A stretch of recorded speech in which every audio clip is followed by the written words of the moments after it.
Bonsoir à vous tous et bienvenue à nouveau à notre mini-série sur le livre de la Genèse. Une mini-série sur le livre de la Genèse, à notre défense du livre de la Genèse contre des attaques sur son authenticité et sa validité pour l'Église de Jésus-Christ, contre ceux qui voudraient bien qu'on mette de côté ce livre biblique et ses enseignements. Ce soir, ce qu'on veut faire, c'est qu'on veut examiner encore des critiques. On veut regarder des attaques du monde contre ce premier des livres de la parole de Dieu. Et je vais juste revenir, étant donné qu'on a des personnes ce soir qui sont là pour la première fois, je veux juste revenir un peu sur l'importance de la Genèse. Quand on regarde la révélation de la parole de Dieu, le livre de la Genèse, c'est un fondement pour tout ce que Dieu nous a décrit dans sa parole. À plus de 200 reprises, les rédacteurs, en dehors du livre de la Genèse, font référence au livre de la Genèse pour justifier leurs croyances et justifier leurs décisions. Et même le Seigneur Jésus lui-même, à 25 reprises, se tourne vers le livre de la Genèse et dit « Ce que je vous enseigne, c'est basé sur la vérité telle qu'on la trouve dans le livre de la Genèse. » Donc, c'est pas étonnant. On a vu des experts, on a vu des gens qui démontrent comment est-ce que dans le monde académique, puis dans certains milieux, il y a continuellement des attaques sur ce livre-là. Et c'est pas étonnant parce que si on détruit le fondement même de la révélation biblique, alors même l'Église de Jésus-Christ va être affectée alors qu'on va détruire ses fondements. Donc ce soir, on veut revenir sur la question de regarder une autre attaque contre le livre de la Genèse. C'est l'attaque numéro 3 dans notre série. On nous dit, le livre de la Genèse est un écrit humain qui doit être rejeté. On nous présente ça. Puisque ces récits ne font aucun bon sens, étant farfelus et ridicules. Donc, on va voir quelques exemples ce soir, puis dans les prochaines semaines, de choses que le monde dit, c'est, vous ne devriez pas croire à ce livre-là. Voyons, c'est ridicule ce qui est dit dans ce livre-là. Ça ne fait pas de sens et ça démontre tout simplement que ça ne vient pas de Dieu, démontrant que ce livre est rempli d'histoires fictives qui sont indignes de l'attention et de l'intérêt des croyants et des gens en général. Il faut donc rejeter le livre de la Genèse. On va regarder quelques exemples de récits qui sont considérés farfelus pour le monde, qui sont considérés indignes de notre croyance. Puis on attaque ainsi le fondement de la foi même chrétienne et de la foi dans le Seigneur Jésus-Christ. Ce soir, en donnant un exemple de cela, j'aimerais qu'on puisse répondre à la question « Où Caïn a-t-il trouvé son épouse? » Où Caïn a-t-il trouvé son épouse? Et les gens vont dire que c'est farfelu de croire au récit de la Genèse parce que le livre de la Genèse décrit le récit de la première famille sur la terre. Les parents s'appelaient comment? Dites-moi. Adam et Ève. On nous présente cette première famille et on présente Caïn, le fils d'Adam et Ève, qui se marie et se sépare ensuite de sa famille pour aller partir une ville, pour aller partir sa propre progéniture. Mais il n'y avait personne d'autre sur la terre, à part de ces trois personnes, donc Adam, Ève, Caïn, après l'assassinat d'Abel. Alors c'est ridicule de croire dans un tel contexte familial au commencement de la race humaine. On nous dit que c'est un exemple de vérités qui sont présentées comme historiques, qui sont présentés comme des faits, et dans le fond, ça ne fait aucun sens. On devrait rejeter ce livre-là. Le texte biblique affirme effectivement, « Puis Caïn, dans Genèse chapitre 4, s'éloignant de la face de l'Éternel. » Et là, ce qui s'est produit, c'est que Caïn a offert à Dieu des offrandes de sa terre, des offrandes de ses récoltes. Dieu a refusé cela. Son frère Abel, qui est appelé le juste dans les Écritures, lui a offert les récoltes de ses troupeaux, donc un sacrifice sanglant. Puis Dieu a accepté cela. Là, Caïn a été vraiment irrité par le fait que Dieu a fait une distinction entre les deux cultes ou les deux adorations. Puis il s'est jeté sur son frère Abel, puis il l'a tué. Dieu l'a confronté. Après ça, on nous dit, puis Caïn, s'éloignant de la face de l'Éternel, et habita dans la terre de Nod, à l'orient d'Éden. Caïn connut sa femme. Elle conçut et enfanta Enoch. Il bâtit ensuite, toujours en parlant de Caïn, une ville, et il donna à cette ville le nom de son fils Enoch.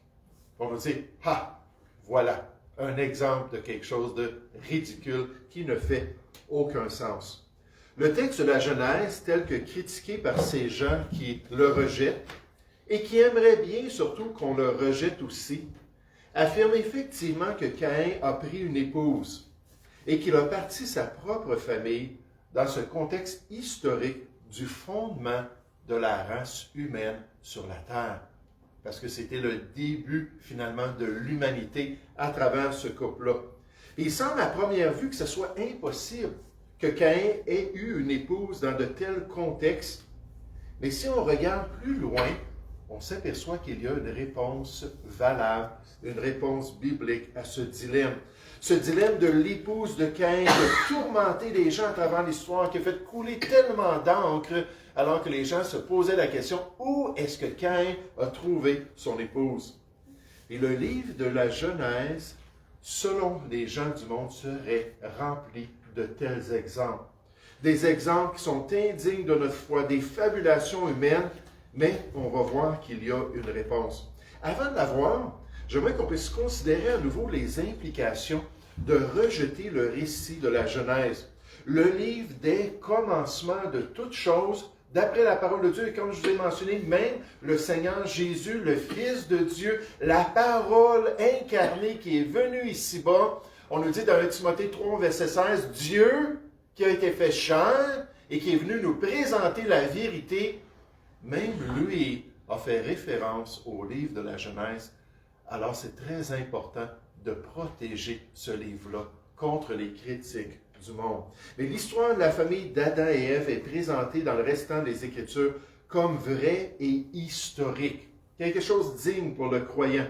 Si on rejette l'historicité de cette première famille et des détails, par exemple, comme les détails qu'on nous présente concernant Caïn, le fils d'Adam, alors il va falloir remettre en question d'autres détails tellement importants qu'on voit dans la Genèse et qui sont liés à ces premiers humains. Si on regarde le livre de la Genèse, puis on dit non, finalement Caïn, c'est pas vrai, puis toutes ces histoires-là, c'est farfelu, puis on remet ça en question, alors on va devoir remettre en question des sujets, des doctrines stratégiques, même pour la foi chrétienne, qui nous pointent vers l'œuvre de Jésus-Christ, même vers l'Évangile de Dieu. Comment pourrons-nous croire aux autres détails tellement importants des Écritures, tels que le premier péché de la race humaine, la doctrine de la chute de l'être humain, si le récit sur Caïn est faux? Il y a toujours un lien fait dans les Écritures entre les deux. Par extension, si on ne peut pas croire au premier Adam et au péché qu'il a introduit dans la création parfaite de Dieu, alors comment pourrons-nous croire au second Adam ou au dernier Adam et au salut qu'il a accompli pour chacun de nous? Tout est interrelié avec le livre de la Genèse. Et c'est ma motivation pour faire cette série. En cas que peut-être des jeunes entendent à l'école, ou peut-être de leurs amis qui voient qu'ils vont dans une église chrétienne, ils disent « Voyons donc, tu ne peux pas croire à ça, regarde le livre de la Genèse, comment c'est ridicule. » Là, ces attaques-là qui pourraient miner leur foi, mais comme on a vu dans les deux autres critiques, qui ne sont pas basées sur quoi que ce soit de véridique, quoi que ce soit de factuel. Donc, tout est interrelié ensemble. Le christianisme doit être totalement dédié à la création spéciale telle que décrite dans la Genèse.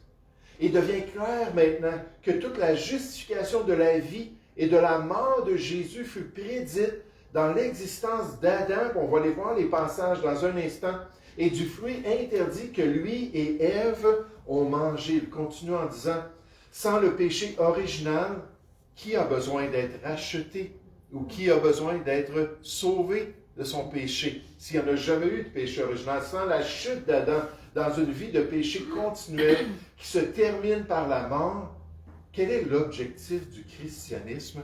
En fait, aucun.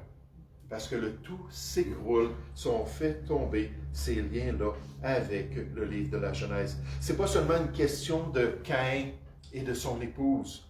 Non, c'est une question de qu'est-ce qui est vrai d'après Dieu et qu'est-ce qu'on doit accepter. Les vérités même du salut en Jésus-Christ dépendent de la véracité de ces récits dans la Genèse et particulièrement de la validité de l'histoire d'Adam et de sa famille, alors que le message de la nouvelle alliance est en jeu avec notre interprétation de ces choses. Et c'est tellement évident dans le Nouveau Testament. On nous dit dans 1 Corinthiens 15 au verset 20, « Mais maintenant, Christ est ressuscité des morts. » 1 Corinthiens chapitre 15, c'est le chapitre de la résurrection. C'est quoi la résurrection? C'est que, vous savez, les êtres humains, on meurt.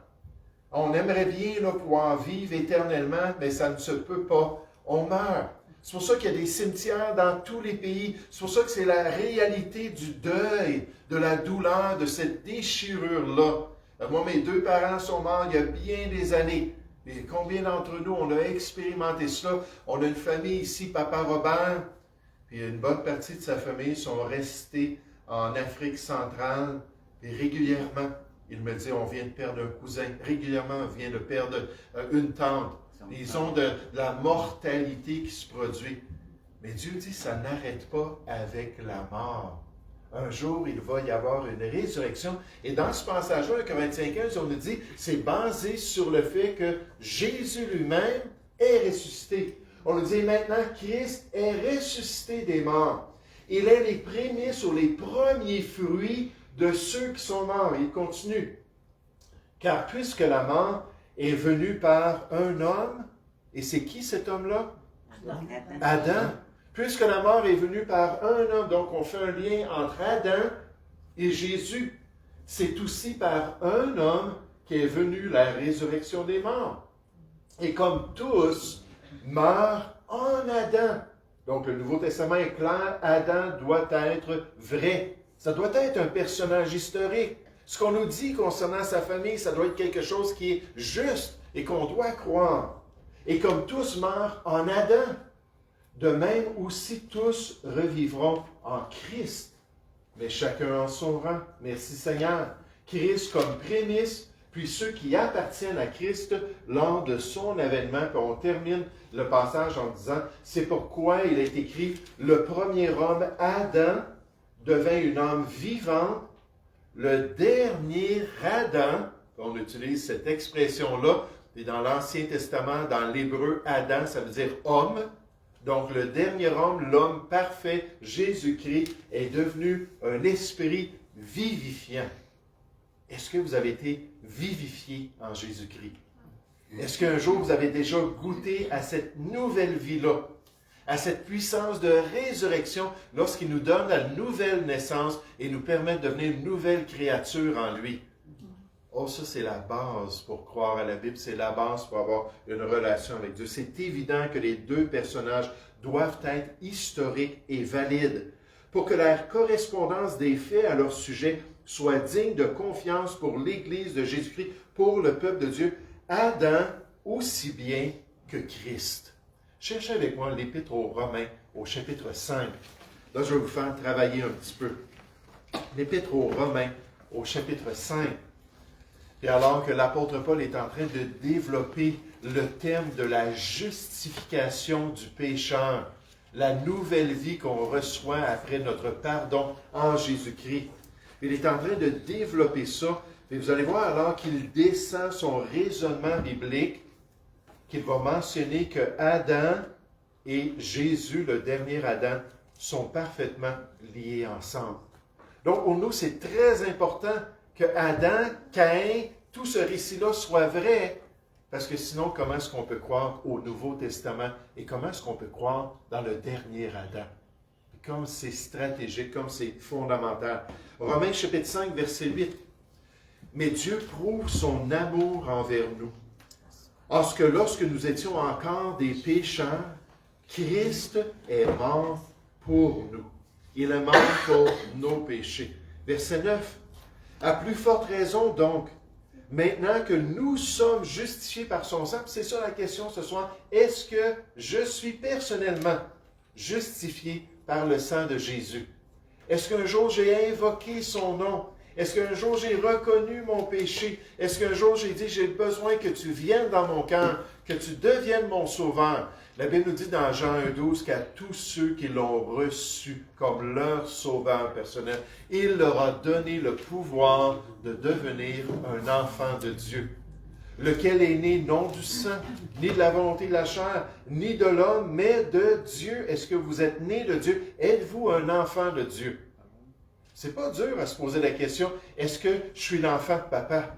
Hein, notre père physique, on le sait que c'est notre père, on le sait qu'on est son enfant.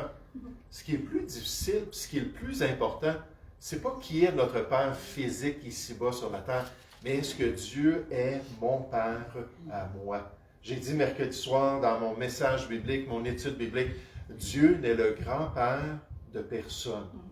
Alors même si papa a cru en Dieu, puis même si il est en relation avec Dieu, il faut que je fasse aussi ce choix-là, l'importance de croire. Mais à plus forte raison, verset 9, maintenant que nous sommes justifiés par son sang, serons-nous sauvés par lui de la colère? Merci Seigneur, gloire à ton nom. Verset 10, car si lorsque nous étions ennemis avant d'être sauvés, nous avons été réconciliés avec Dieu par la mort de son Fils, à plus forte raison, étant réconciliés, serons-nous sauvés par sa vie. Et non seulement cela, mais encore, nous nous glorifions en Dieu par notre Seigneur Jésus-Christ, par qui maintenant nous avons obtenu la réconciliation. Remarquez le verset 12. Là, on commence juste quelques versets où on fait un lien entre Adam, ce qu'il a fait à la race humaine, et Jésus et ce qu'il veut faire dans notre vie. Parce que c'est personnellement, chaque individu, Jésus cogne à la porte de notre cœur. Il dit, laisse-moi rentrer. Laisse-moi prendre tes péchés et te donner cette nouvelle vie-là. Verset 12. C'est pourquoi, alors qu'on rentre dans les détails, comme par un seul homme, le péché est entré dans le monde. C'est dans le Nouveau Testament ici. C'est qui cet homme-là? Adam. Et par le péché, la mort. Et qu'ainsi la mort s'est étendue sur tous les hommes parce que tous ont péché. Nécessairement, il faut reconnaître ça. Je suis un pécheur. Car jusqu'à la loi, le péché était dans le monde. Or, le péché n'est pas imputé quand il n'y a point de loi. Cependant, la mort a régné depuis Adam jusqu'à Moïse. Là, c'est un petit peu plus complexe ces versets-là, mais on revient dans un instant à Adam et à Jésus-Christ. Même sur ceux qui n'avaient pas péché par une transgression semblable à celle d'Adam, lequel est la figure de celui qui devait venir, à laquelle pointe vers l'œuvre de Jésus-Christ. Imaginez si cette image-là de l'Ancien Testament est faux, la famille est fausse, le récit est faux. Comment est-ce qu'on peut avoir une belle image de celui qui s'en vient plus tard? Verset 15. Mais il n'en est pas du don gratuit comme de l'offense. Car si par l'offense d'un seul, on parle de qui? D'Adam. Il en est beaucoup qui sont morts. À plus forte raison, la grâce de Dieu qui surabonde et le don de la grâce venant d'un seul homme, Jésus-Christ, ont-ils été abondamment répandus sur beaucoup. Il n'en est pas du don comme celui, ce qui est arrivé plutôt par un seul qui a péché. Car c'est après une seule offense que le jugement est devenu condamnation. Dieu le dit, le jour où tu vas manger de ce fruit interdit, tu vas mourir. Tandis que le don gratuit devient justification après plusieurs offenses. Juste en passant, il y a des Bibles dans les bancs. Si jamais vous n'avez pas de Bible, puis il y en a en arrière aussi, servez-vous. Verset 17. Si par l'offense d'un seul, la mort a régné par lui seul, par Adam, à plus forte raison, ceux qui reçoivent l'abondance de la grâce et du don de la justice régneront-ils dans la vie par Jésus-Christ lui seul. Ainsi donc, là c'est la conclusion de cette section-là sur la justification du pécheur. C'est comme c'est merveilleux. Comme par une seule offense, la condamnation a atteint tous les hommes en Adam.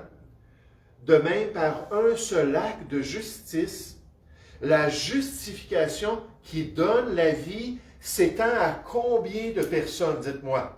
Tous les hommes. À tous les hommes. Donc, du dernier Adam qui donne ce salut merveilleux, verset 19, car comme par la désobéissance d'un seul homme, beaucoup ont été rendus pécheurs, de même par l'obéissance d'un seul, beaucoup seront rendus justes. Et dans le Nouveau Testament, Jésus est l'antithèse d'Adam.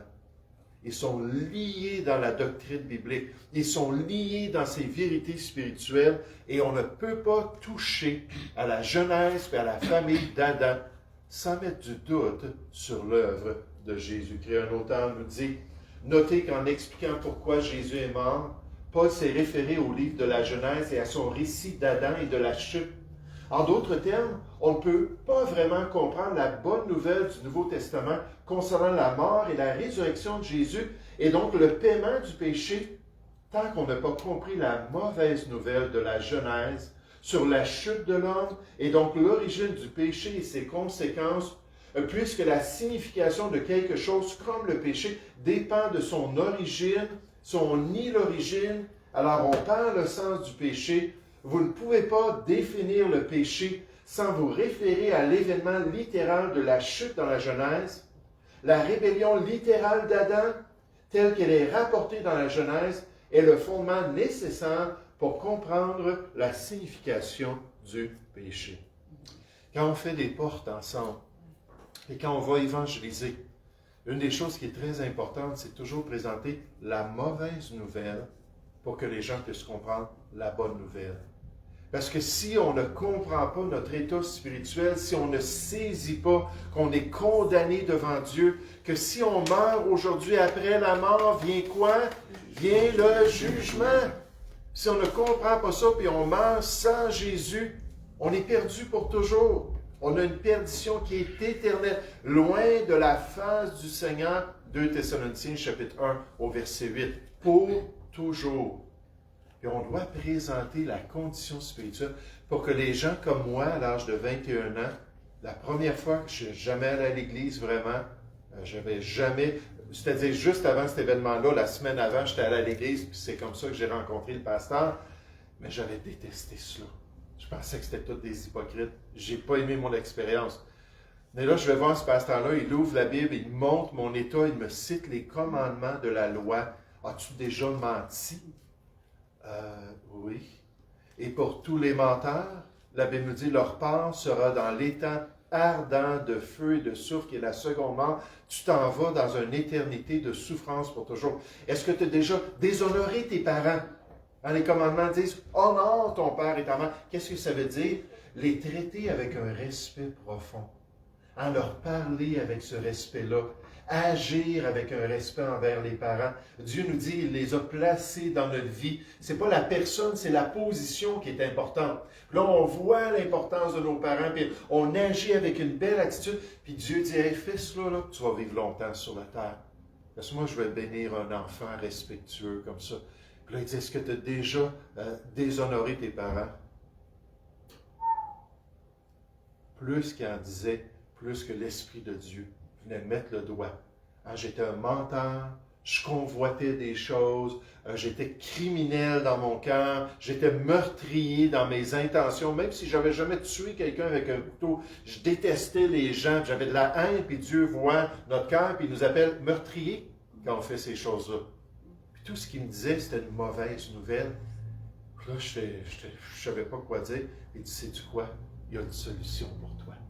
Et là, il m'a pointé vers Jésus-Christ.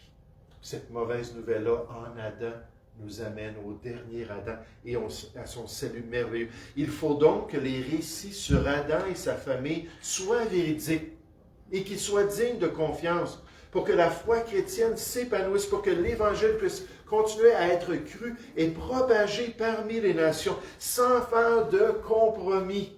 Sans avoir de doute de la part du peuple de Dieu encore, ce même auteur-là nous dit comprendre les aspects fondamentaux de l'Évangile dans la Genèse est une clé essentielle pour débloquer une méthode d'évangélisation puissante afin d'atteindre le monde pour Christ.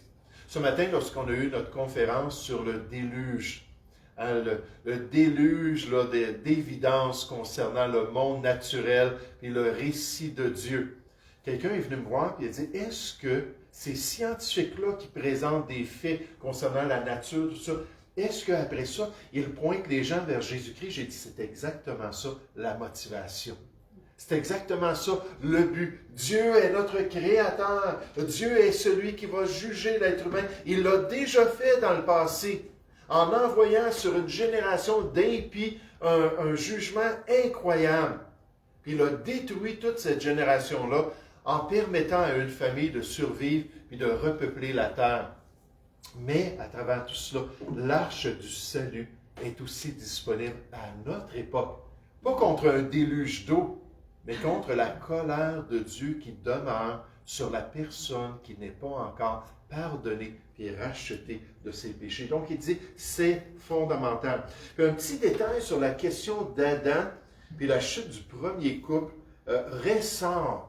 Alors qu'on parle des idées que les gens du monde trouvent farfelues, là, je croise une autre idée, puis je veux juste la traiter rapidement avec vous. C'est qu'on nous dit qu'on ne peut pas croire dans la Genèse, puisque les serpents ne parlent pas. Les serpents ne parlent pas. Donc, la tentation d'Adam et Ève, c'est farfelu d'y croire. Il dit, trouvez-moi un serpent sur la terre qui est capable de parler aux humains. Puis quand on pense à cette tentation-là, il faut se rappeler que la Bible nous présente des événements dans leur contexte historique, dans leur contexte physique, matériel, empirique, mais aussi Dieu révèle l'aspect spirituel. Et donc, les Écritures vont nous parler de miracles.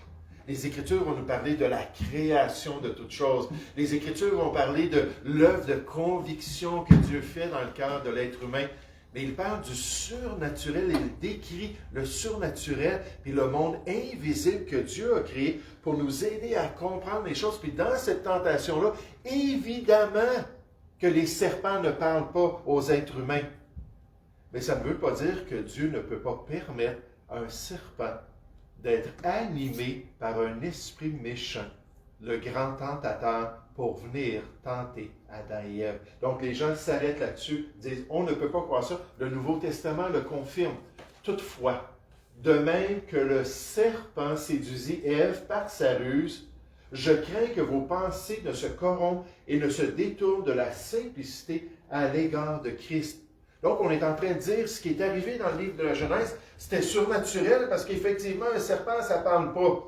Hein, je pense juste à ce prophète-là, que son âne a commencé, mais oui, Balaam a commencé là, à lui dire, écoute, là, ne vois-tu pas là, qu'il y a de quoi qui ne va pas, là? Puis il a commencé à parler, mais c'est Dieu qui a permis ça. Puis la Bible est très claire qu'il y a un monde surnaturel, puis il y a des situations que Dieu peut permettre pour accomplir sa volonté. Et en fait, on nous révèle c'était qui était derrière ce serpent-là dans les Écritures. On nous dit, il fut précipité, le grand dragon, le serpent ancien du Jardin d'Éden, appelé le diable et Satan, le grand tentateur. Juste en passant, pour que ce soit pratique pour nous ce soir, la Bible nous dit dans 1 Pierre 5,8 d'être sobre et de veiller parce qu'il y a un lion rugissant. Et on l'image comme ça à cause de sa cruauté, à cause de son courage, sa férocité. Un lion rugissant qui cherche une brebis chétive, qui cherche qui dévorer. On me dit, soyez sur vos gardes, parce que ce n'était pas juste dans le Jardin d'Éden. Il peut venir nous tenter. Il peut venir essayer d'affecter notre vie. Mais on nous dit, le serpent ancien, appelé le diable, et Satan, cet esprit-là méchant, qui a rentré dans ce serpent pour séduire Adam et Ève, celui qui séduit toute la terre, puis on nous parle des derniers temps, il fut précipité sur la terre et ses anges furent précipités avec lui. On nous dit ensuite, il saisit le dragon. Ça va être son jugement. Le serpent ancien encore, qui est le diable et Satan, et le lia pour 1000 ans. Pour ne pas qu'il puisse influencer la race humaine pendant cet âge d'or-là du millénium qui doit venir sur la terre. Alors, tout un détour ce soir. Qu'en est-il de Caïn? Où a-t-il trouvé son épouse? Et vous savez, la réponse est bien simple. Caïn a marié une de ses sœurs. Caïn a marié, il a épousé une de ses sœurs. Puis tout de suite, on peut entendre la critique. Quelle sœur? On nous présente Adam, on nous présente maman Ève, on nous présente ensuite Abel, Caïn. Caïn tue Abel. Donc Adam, Ève, Caïn. Où est la sœur? On nous dit, voyons donc, ça ne fait aucun sens. Mais attendez un petit peu. Il faut être honnête, là. Il faut être impartial envers le récit de la parole de Dieu. Est-ce que quelqu'un ici qui peut me dire à quel âge Caïn s'est marié? Est-ce que quelqu'un qui sait à quel âge Caïn s'est marié? Personne? Le récit biblique ne parle jamais de l'âge de Caïn. Peut-être qu'il y avait des décennies, peut-être qu'il était vieux, même de 100 ans. Il y a 10 généalogies dans le livre de la Genèse, et plusieurs de ces généalogies-là, on va commencer, puis on va dire une personne à l'âge de 60 ans a eu son enfant, puis à l'âge de telle et telle année, il est mort, puis ensuite son enfant à tel âge. Puis il y a des généalogies comme ça, on nous donne les dates, mais dans notre passage de Genèse chapitre 4, il n'y a aucune date, il n'y a aucun âge, il n'y a aucune chronologie précise qui nous dit à quel âge il s'est marié.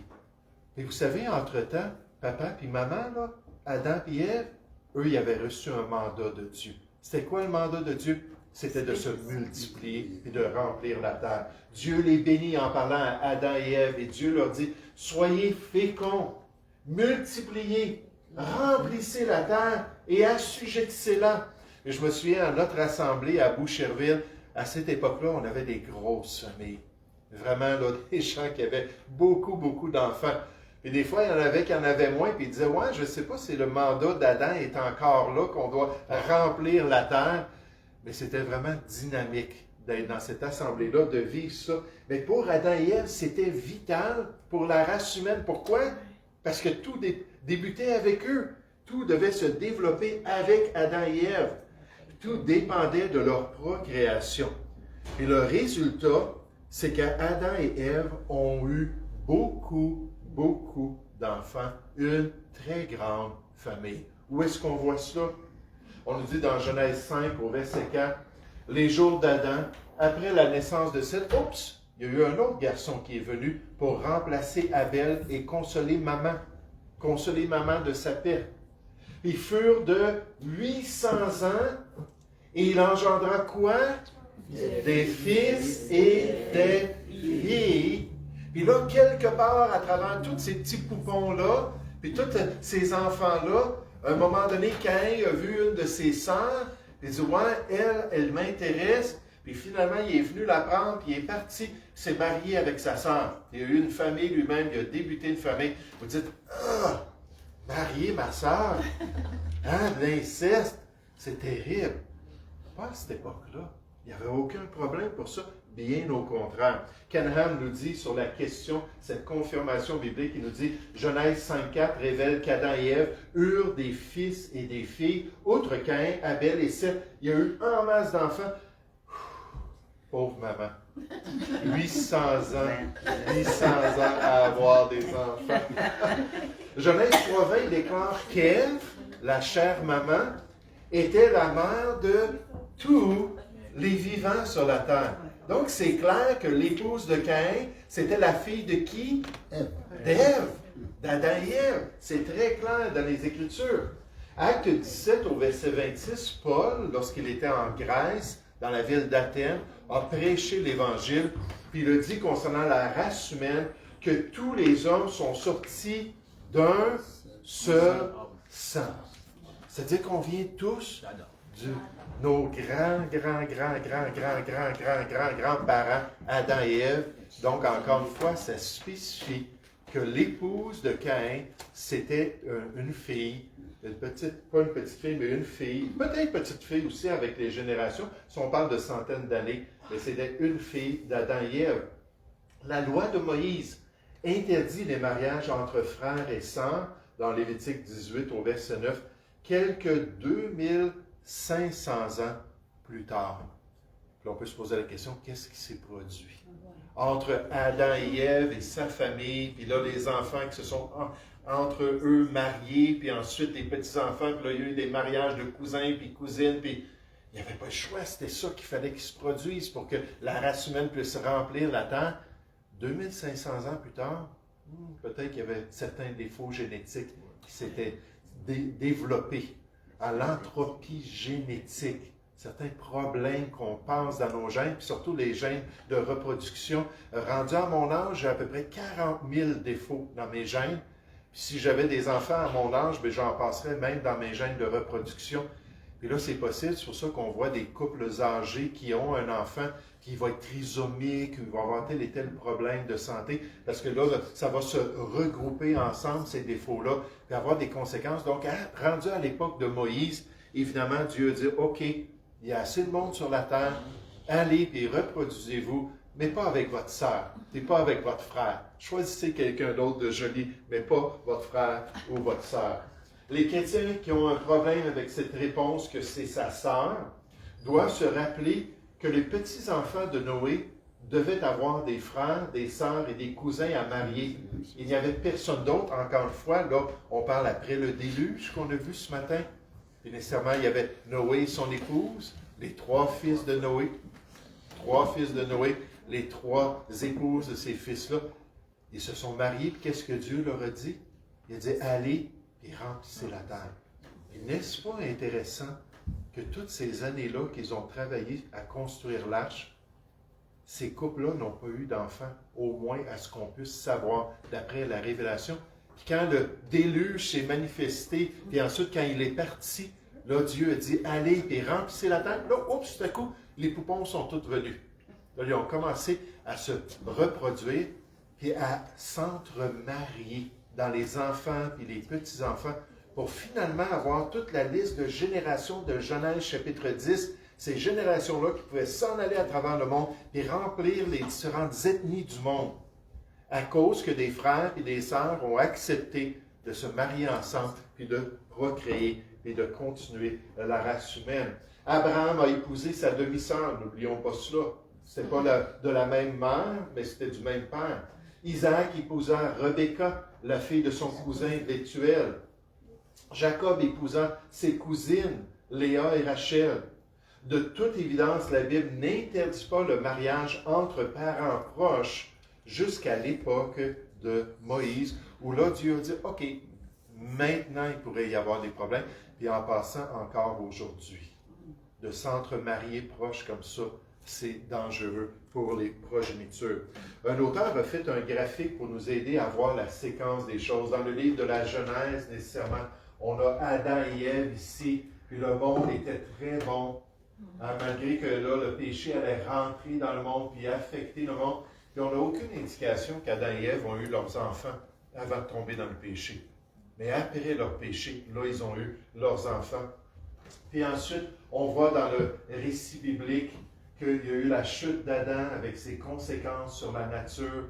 Puis à travers le temps, jusqu'à l'époque de Moïse, les mutations devaient se développer de plus en plus parce que là, Dieu avait maudit la race humaine, et même au niveau génétique, l'entropie, la deuxième loi de thermodynamique nous dit que tout va vers le désordre. Et avec les générations, le désordre augmente de plus en plus, même au niveau des gènes du génome. Et donc, jusqu'à l'époque de Moïse, où finalement Dieu dit, OK, c'est terminé. Donc là, il n'y aura plus de mariage avec une personne proche. Et là, l'exemple est donné, et les commandements pour le peuple juif nous montrent que ce n'est pas le plan de Dieu, l'inceste nécessairement, et ce n'est pas la volonté de Dieu. Mais il n'y a rien d'absurde, il n'y a rien d'illogique avec cette question du mariage de Caïn. Le livre de la Genèse, encore une fois, nous montre qu'on peut lui faire confiance si on est prêt à regarder les détails. De ne pas mettre de côté ces petits passages comme Genèse chapitre 5 au verset 4 qui nous dit que Adam et Ève, après Seth, ont continué dans leur relation normale de couple et Dieu les a bénis. Il a dit après tout, je veux que vous vous multipliez. Et pendant 800 ans, c'est ce qu'ils ont fait. Et je ne sais pas si c'est jusqu'à la fin de leur vie qu'ils ont été en mesure de le faire, mais certainement pendant des siècles. Alors, il y a eu plein de poupons. Ces poupons-là sont devenus des jeunes, sont devenus des adolescents, des adultes. Puis là, ils étaient là comme candidats pour Caïn, leur vieux frère. Puis Caïn a choisi une épouse dans cette progéniture-là pour partir sa propre famille. C'est pour ça qu'on ne mentionne pas d'âge, on ne mentionne pas de chronologie. On dit qu'à un moment donné, il a décidé, je prends mon épouse, puis je m'en vais de ma famille, puis là, je vais partir ma propre société. Et Dieu a permis ça dans l'expérience de la première famille qui a été stratégique pour nous amener à 8 milliards de personnes aujourd'hui, nécessairement avec tout le contexte du déluge aussi. Donc, quand les gens critiquent ça, puis disent « Ah, c'est pas valable, on ne doit pas croire à ça », il ne faut pas oublier que dans la perspective moderne, dans les théories modernes, on nous dit que lorsqu'on regarde les chromosomes, puis lorsqu'on regarde je m'excuse, c'est en anglais, la mitochondrie, qui est cette partie-là de la cellule qui fait l'énergie, tout ça, lorsqu'on regarde les détails du développement de la race humaine, ils disent finalement, on peut s'attendre qu'il y avait une mère de tous les vivants. Même les scientifiques du monde, avec leur théorie humaine, nous disent qu'on peut remonter l'étau de la progression génétique de l'être humain. Puis à un moment donné, il y a tant de milliers d'années, il y avait une maman de toutes les créatures, tous les êtres humains d'aujourd'hui. Et là, ils disent, mais on peut accepter ça parce que, après tout, ce sont des scientifiques qui présentent cette théorie-là. Puis nous, on ne pourrait pas accepter le livre de la Genèse? Oui, certainement. Et encore une fois, on est encouragé à s'attacher à la parole de Dieu. On est encouragé à croire dans le récit d'un Dieu merveilleux qui nous a révélé l'histoire du passé et qui nous a encouragé à avoir une histoire dans notre vie. C'est ça la vraie question. Est-ce que Jésus est rentré dans ta vie? On va prier ensemble.